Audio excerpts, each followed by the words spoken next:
Assalamualaikum warahmatullahi wabarakatuh.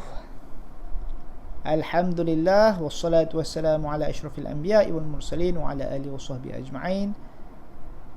Kali ini kelas pendidikan Islam kita masuk ke pelajaran baru, iaitu unit yang kelima, muka surat 26. Tajuk kita Tadabbur surah Al-Ikhlas. Tadabbur maksudnya di sini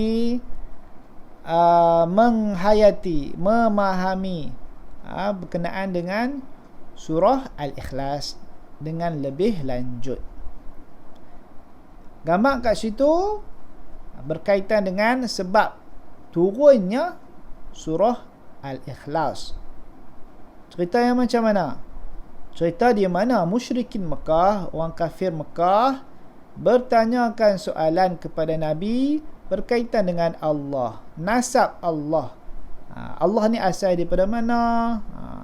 Maksud mereka lah, Allah ni siapa dia, dibuat daripada apa? Dia seolah-olah tanya tu macam Allah ni makhluk. Dia tak faham, jadi dia bertanya lah. Jadi turunlah surah Al-Ikhlas nak jawab balik persoalan ini. Nanti kita baca maksud dia. Ada persoalan di muka surat tu, bagaimana sekiranya Tuhan itu berbilang banyak? Fikirkan. Okey, muka surat 27. Maksud surah Al-Ikhlas. Bismillahirrahmanirrahim. Dengan nama Allah yang Maha Pemurah lagi Maha Mengasihani. Bismillah tidak termasuk sebahagian daripada surah Al-Ikhlas. Bismillah ni permulaan lah. Kita baca surah mana-mana pun kita baca Bismillah. Qul huwallahu ahad. Qul, katakanlah. Allah suruh siapa kata? Nabi Muhammad. Jadi kat situ, wahai Muhammad, Tuhanku ialah Allah yang Maha Esa. Allah itu tak ramai, tak banyak, tak berbilang. Satu saja, Esa. Allahus Samad. Allah yang menjadi tumpuan sekalian makhluk untuk memohon sebarang hajat. Maksud mudahnya, Allah tempat bergantung makhluk. Maksudnya semualah, manusia ke, binatang ke, jin ke, pokok ke, semuanya bergantung kepada Allah. Nak minta apa semua dengan Allah. Lam yalid wa lam yulad. Lam yalid, ia tiada beranak, maknanya tak ada anak. Macam orang Kristian kata Jesus, iaitu Nabi Isa tu anak Tuhan. Tak, Allah tak ada anak. Walam yulad, dan ia pula tidak diperanakkan. Maksudnya Allah tak ada mak, tak ada ayah. Tak beranak, tak diberanakkan, tak dilahirkan. Walam yakul lahu kufuwan ahad, dan tidak ada sesiapa pun yang setara dengannya. Setara maksudnya sama level. Tak ada, tak sama dengan Allah dalam bentuk apa sekalipun. Tak sama langsung. Jadi kalau kita kata sama dengan manusia, kita sudah terkeluar daripada Islam. Jadi jaga-jaga. Allah tak sama langsung. Surah ini dikenali dengan surah Al-Ikhlas kerana menegaskan kemurnian tauhid kepada Allah. Tegas kata Allah ini satu. Allah ni tak ada anak, tak ada mak ayah, dan tak ada yang sama. Allah hanya tempat bergantung. Hanya Allah saja tempat bergantung. Tegas. Allah memiliki sifat sempurna yang menafikan segala bentuk perkara syirik kepadanya. Allah sempurna. Jadi Allah satu, tak boleh ada dua. Sesungguhnya tidak ada sesuatu makhluk yang menyamai dan menandinginya. Macam Ustaz kata tadi, tak sama langsung, siapa pun tak boleh lawan. Okey, nota penting bawah tu, surah Al-Ikhlas merupakan surah yang ke-112 dalam Al-Quran. Surah yang ke-112. Ada mengandungi 4 ayat. Surah Makkiyah, kita sebut Makkiyah, ialah surah yang diturunkan di Mekah.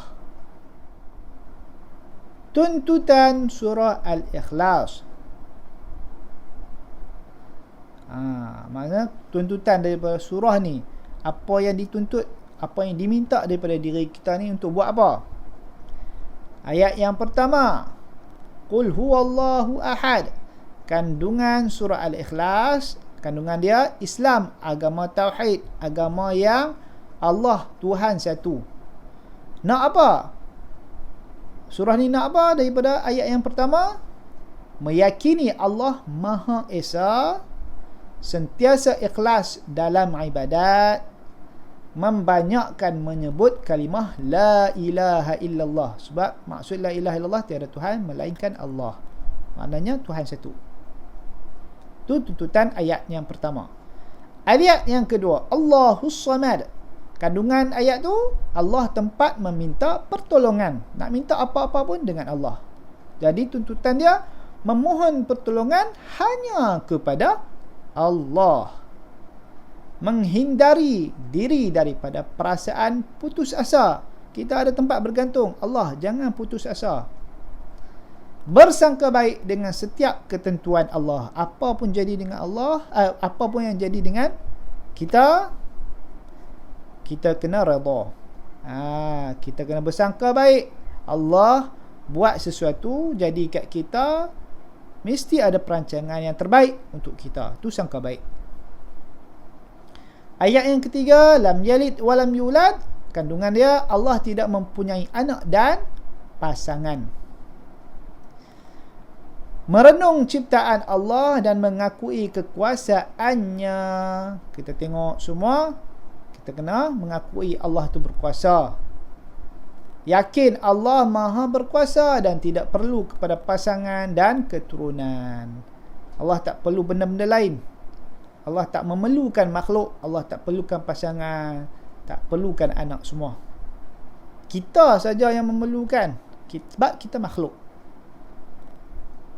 Mempelajari ilmu akidah bagi memantapkan iman. Kena belajar tauhid.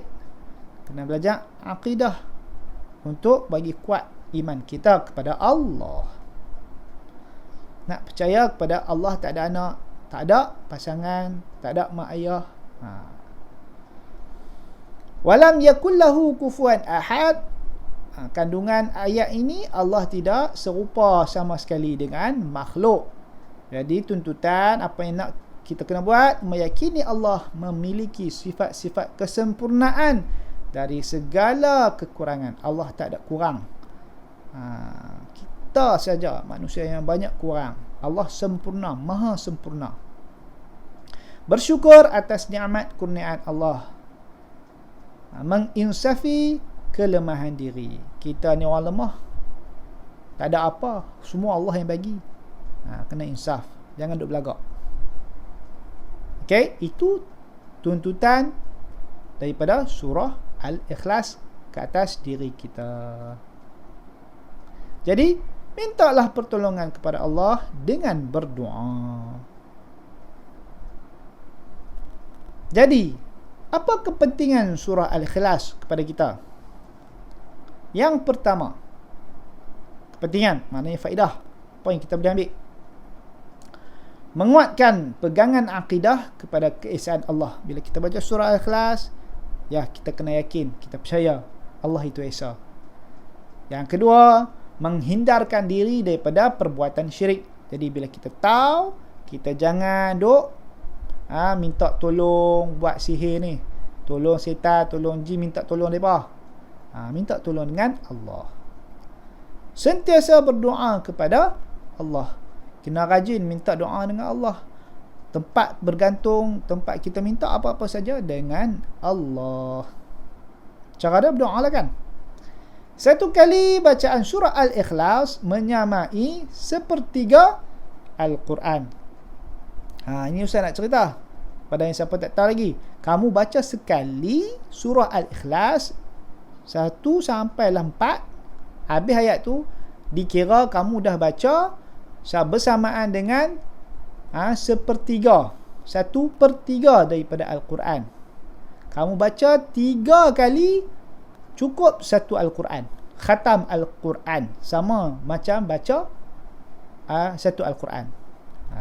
Baca 3 kali sama dengan baca satu Al-Quran. Mudah. Pendek je, tak sampai seminit. Dapat pahala satu Quran. Yang kelima, ganjaran syurga kepada yang mengamalkan surah Al-Ikhlas. Banyak cerita pasal kelebihan surah Al-Ikhlas. Siapa yang beramal, yang sentiasa banyak baca surah Al-Ikhlas ni, kamu boleh cari berkenaan cerita-cerita pasal surah Al-Ikhlas ni. Diampunkan dosa oleh Allah. Siapa yang rajin baca, Allah akan ampunkan dosa. Yang ketujuh, membentuk kepribadian Muslim. Bila kita percaya dengan apa yang ada dalam surah Al-Ikhlas ni, mentauhidkan Allah ni, jadi kita makin kuat dengan Islam, jadi diri kita akan makin elok, peribadi perangai kita akan makin elok. Kat bawah tu, dalam kotak tu, cerita pasal baca surah Al-Ikhlas 3 kali tu. Yang itu bawah tu. Daripada Abu Darda radhiyallahu anhu, Rasulullah sallallahu alaihi wasallam telah bersabda, apakah seseorang daripada kamu mampu membaca dalam satu malam sepertiga Al-Quran? Mereka pun berkata, dan siapa antara kami mampu membaca sepertiga Al-Quran dalam satu malam?